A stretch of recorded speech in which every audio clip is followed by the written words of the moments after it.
The war was not over slavery. It was not an issue.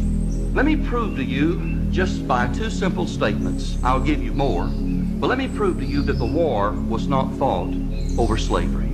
And therefore this flag could never ever have represented slavery. You see, Abraham Lincoln proposed a 13th Amendment to the Constitution. He proposed that 13th Amendment in March of 1861. Here was Abraham Lincoln's proposed 13th Amendment. Quote, "No amendment shall be made to the Constitution which will authorize or give Congress the power to abolish or interfere within any state with the domestic institutions thereof, including that of persons held to labor or service by the laws of said state," end quote. Did you hear that? Lincoln's proposed 13th Amendment said Congress shall not have the power to interfere with any institutions within any state, including those held to labor or service by the laws of that state. In other words, what Abraham Lincoln was saying to the South, if you will accept this proposed 13th Amendment, you may forever keep slaves. Folks, Beauregard never fired on Fort Sumter until April the 9th.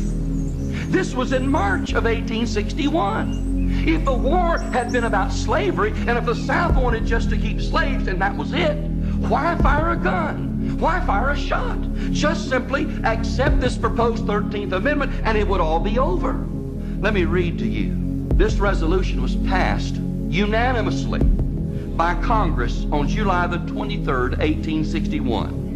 You may read it for yourself in the congressional record. Here's what this resolution says. The war is waged by the government of the United States not in the spirit of conquest or subjection, nor for the purpose of overthrowing or interfering with the rights or institutions of the states, but to defend and protect the Union. Congress said the war's not about slavery.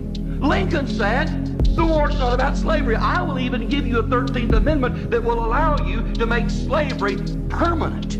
You see, what was happening was this. There's a lot of issues, and I can't cover them all tonight. But one of the issues was an economic issue. Do you realize the South, before the war, was extremely wealthy? And the South, before the war, funded probably 75 to 80% of all the taxes.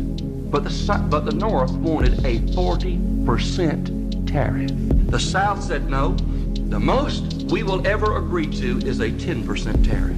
And what Lincoln and the radical Republicans were doing was this. They were saying, we will give you the 13th Amendment. We will let you keep your slaves if that's what you want. You just let us keep our tariffs. In other words, the North was willing to sell the blacks out for money, for higher taxes. They weren't interested in the slaves. They could care less. You see, Hapgood's book, Abraham Lincoln, the Man of the People, on page 273, quotes Abraham Lincoln as saying, if I could save the Union without freeing any of the slaves, I would do it. Abraham Lincoln later said that slaves are property, and if freed, they should be paid for. Later on, Lincoln said, I have no purpose, directly or indirectly, to interfere with the institution of slavery in the states where it exists. I believe I have no lawful right to do so, and I have no inclination to do so. Now here Lincoln is acknowledging that he has no lawful right to interfere with slavery. Slavery, by the way, was constitutional. All 13 colonies agreed on it. And by the way, in 1776, all 13 colonies held slaves.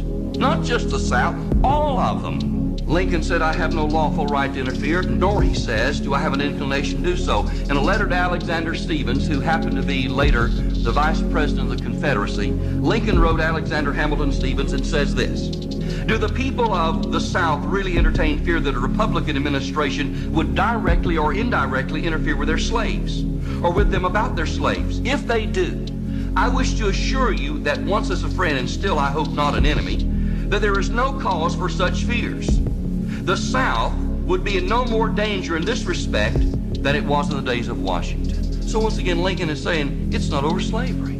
You say, but Brother Weaver, Abraham Lincoln signed the Emancipation Proclamation. And the Emancipation Proclamation freed the slaves. No, it didn't. The Emancipation Proclamation did not free one slave. Do you know what Abraham Lincoln tried to do with the Emancipation Proclamation? In fact, he says so himself, and so does other men in his cabinet. They say that the Emancipation Proclamation was a war measure. Lincoln, number one, wanted to keep England specifically, and the rest of Europe particularly, from joining in with or recognizing the Confederate States of America. That was his first goal in that Emancipation Proclamation. His second goal was a war measure, another war measure, in the sense he was hoping that the blacks in the South would rise up in rebellion against their white masters and their white people. Let me tell you something. Just to show you there was no trouble in the South, there was not one rebellion during that war of black folks. Do you realize 1,000 torches in 1,000 black hands would have emptied the Confederate armies, because the men would have gone home to protect their families? And Lincoln knew that.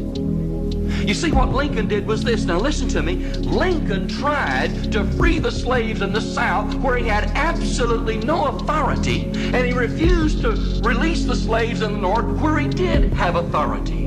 Did you know that in the Northern armies, even when they were fighting the South, there were slaveholders in the Northern armies? Did you know that General Robert E. Lee, when he inherited some slaves, freed them? General Ulysses S. Grant, who was the main general of the North and afterwards became president, even after the war was over, he kept his slaves.